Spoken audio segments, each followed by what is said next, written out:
الهواتف الذكية والذاكرة.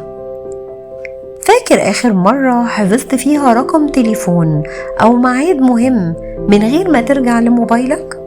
دراسة حديثة من جامعة تكساس كشفت عن ظاهرة خطيرة جدا اسمها النسيان الخارجي. اعتمادنا الكامل على الشاشات بدأ يضعف خلايا الذاكرة ويغير طريقة تفكيرنا من غير ما نحس. كل تفاصيل الكشف العلمي ده متوفرة معانا في التقرير على منصة روبينا 25 تي في. يا ترى حاسس إن موبايلك سرق جزء من ذاكرتك وتركيزك اليومي؟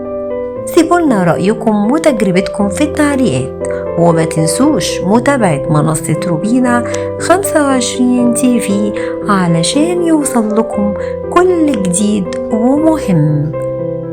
كانت معكم سمر الحلو، القاهرة.